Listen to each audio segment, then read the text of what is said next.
ලංකාව තුළ නගරයකට වඩා ගොඩක් දේවල් බලා ගන්නකොට ගම්මාන ගම් පියසල ඇතුලේ කවුරුත් නොදන්න ගොඩක් රහස් සැඟවිලා තියෙනවා කියලා මට හිතුනේ. ඇත්තටම මෙන්න මේ වගේ දේවල් දැක්කහම අති සුන්දර දැක්කහම හිත ඇද ගන්න අසුළු ගල්පරයක් වුණත් ඒක ලස්සන රටාවකින් නිමා වෙලා තියෙන ලස්සන කියාවත් දේවල් තියෙන ගල්පරය. දේව උඩින් ගලාගෙන යන දියැලි දැක්කහම ඇත්තටම මම කියන්නේ ලංකාවේදී කියලා හිතන අවස්ථාවක් තමයි. ඒකම මාර ෆන් එකක් තියෙන ගමනක් මේ අපිට කවදාවත් නොදකින මේ ලේසියකට අපිට හම්බෙන්නේ නැති දැනක් මේ හම්බුනේ. මේකේ මේ බලන්න ඊළඟ ඉඳලා මේ ගස්වල මේක මේ ගහක මුලක්.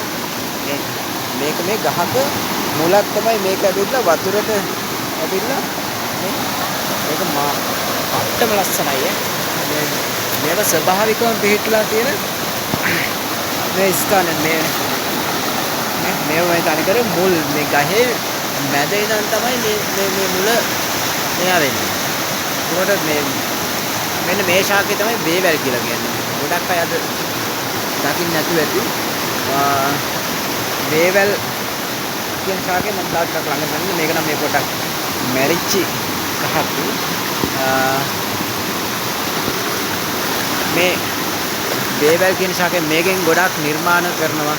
දැන් නම් ගොඩක් දුරට මේක නෑ මම හිතන්නේ මේ පැත්තේ. ඒකම මේකේ සමහර තියෙන තැන්වල තියෙන ගස් වල මුල් මාරම ගණන්. ගහට වැඩි සයිස් තියෙන මුල් මේවා මේ පට්ට ඉතිහාසයක් තියෙන ගස් තමයි මේවා. අවුරුදු 100 ගානකට කලින් හැදිච්ච ගස් මේවා. අදටත් එහෙමමයි. මේ තියෙන මේ ගහක මුලක්.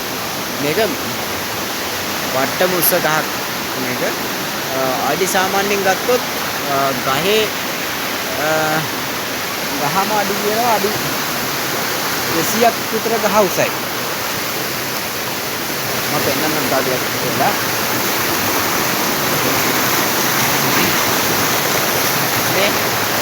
මෙන්න දාම්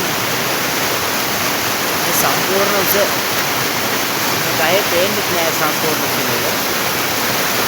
ඒ වගේම තව ගහක් තියෙනවා. ඒ වගේ මර උස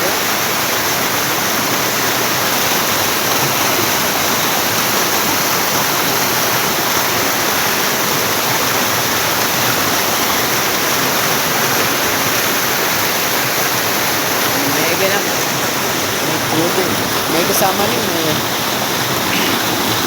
වත්තම ලස්සන පොට් එකක්. මේක දියැලි ගානක් තියෙනවා. මේ ගහේ කාලේ ඉඳලා වත්තම ලස්සන දියැලි ගොඩක් තියෙනවා. ඉතින් මේ සුන්දරත්වය අපිට සාමාන්‍යයෙන් බලා ගන්න අපි ට්‍රිප් එකක් ගිහිල්ලාම මේ මං අර කිව්වා වැල් මෙන්න බලන්න යන්නේ කොච්චර ඉස්සකට ඉඳන් මේකේ මුල ඇදිලා තියෙන කියලා.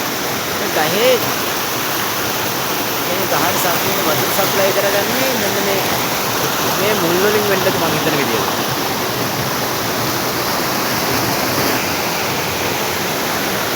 මේ තමයි ඊළඟ බේස් එක. මේකත් පට්ටම ලස්සනයි මෙතන.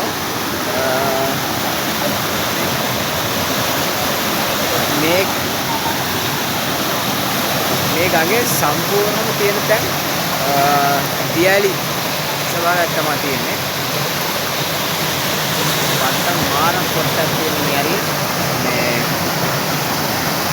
දාගන්න බැරි සුන්දරත්වයක් තියෙන බේස් එකක්.